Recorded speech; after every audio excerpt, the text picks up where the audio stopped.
မင်္ဂလာပါဒီနေ့မှာတော့တီဟုံးရဲ့ close dryer model number THWD80W07H လေးကိုဘယ်လိုအကျိုးရှိရှိအသုံးပြုရမလဲဆိုရဲဒူးအန်ဒုတ်တစ်လေးတွေနဲ့ပြပြပေးသွားပါမယ်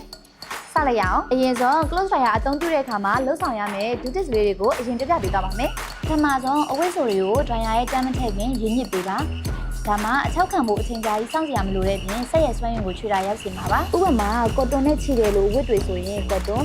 ပိုးသက်ထားတဲ့အဝတ်တွေဆိုလို့ရှိရင် sterilization ကိုစတဲ့တင့်တော်တဲ့ဘက်တုံတွေကိုရွေးချယ်နိုင်ပါတယ်။နောက်တစ်ချက်ကတော့ dryer ကိုအပူအရမ်းမများတဲ့နေရာလေဝင်လေထွက်ကောင်းတဲ့နေရာမှာထားပေးရပါမယ်။ clean ငယ်တွေရှိရဆိုလို့ရှိရင်တော့စက်ကိုမစော့နိုင်အောင် time loss ကိုဖွင့်ထားပေးဖို့လည်းမမေ့ပါနဲ့နော်။ကဲဒါဆိုလို့ရှိရင်တော့လုံးဆောင်ရမယ့် duty လေးတွေပြပြပြီးပြီဆိုတော့ရှောင်ရှားရမယ့် duty လေးတွေကရောဘာတွေဖြစ်မလဲဆိုတာကိုစက်ကြည့်လိုက်ရအောင်။ဒီ dryer လေးရဲ့ capacity က HKG ဖြစ်တာမို့အဝတ်အစားတွေကို HKG ထက်ပိုပြီးတော့ထည့်တာမျိုးမလုပ်သင့်ပါဘူး။ဆက်ရဝင်ဆက်နိုင်မှုတက်ပို့ပြီးတော့အဝတ်အစားတွေကိုစုပြုံပြီးထည့်တဲ့အခါဆက်ရဲ့ motor system က overheat ဖြစ်နိုင်တာမို့အထူးသတိထားသင့်ပါတယ်။ဒါအပြင်ထူထဲတဲ့အဝတ်တွေကိုစုပြုံပြီးထည့်တာမျိုးလည်းမလုပ်သင့်ပါဘူးနော်။နောက်တစ်ခုက close dryer ပေါ်မှာလေးလံတဲ့ပစ္စည်းတွေတင်ထားတာမျိုးလုံးဝမလုပ်သင့်ပါဘူး။ဘာလို့ဆိုအလွယ်တကူ vibration ဖြစ်ပြီးတော့စက်ကိုထိခိုက်စေနိုင်ပါတယ်။စက်အတွင်းပိုင်းကိုလည်းမိုးဆွဲပြီးအနံ့ဆိုးမထွက်အောင်ဆွဆွမှုမကြံစေဖို့ဂရုစိုက်သင့်ပါတယ်။ဒါဆိုဒူးအန်ထုတ်တစ်လေးတွေကိုတည်ပြီးဆိုတော့နောက်ဆုံးအနေနဲ့တန်ရှင်းရေးလုပ်နည်းလေးကိုပြပြပေးပါမယ်။ close dryer ကိုသုံးပြီးတဲ့အခါတိုင်း filter ကိုဆွဲထုတ်ပြီးလစ်ဆက်ထွင်မှာကတ်နေတဲ့အမွေးမြင်တွေကိုဖယ်ရှားတန့်ရှင်းပေးဖို့လိုအပ်ပါတယ်။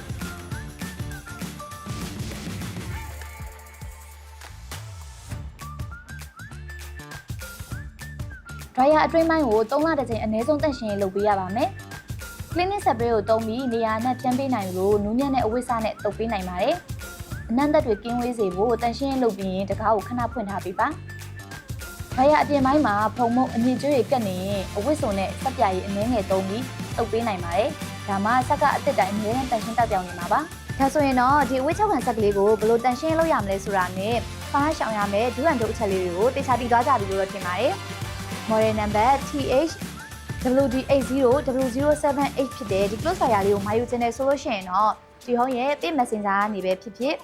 hotline number 097558906660ကိုစုံစမ်းနိုင်ပါတယ်။ဒီကိုယ်တိုင်လာရောက်ဝယ်ယူခြင်းနဲ့ဆိုလို့ရှိရင်တော့ description မှာပြထားတဲ့လိပ်စာလေးတိုင်းလာရောက်ဝယ်ယူနိုင်ပါတယ်နော်။အခုလိုမျိုး technical product တွေနဲ့ပတ်သက်တဲ့ knowledge sharing ချက်လေးတွေကိုသိချင်တယ်ဆိုလို့ရှိရင်တော့ဒီဟုံးရဲ့ YouTube channel လေးကို subscribe လုပ်ထားပေးဖို့မမေ့နဲ့ဦးနော်။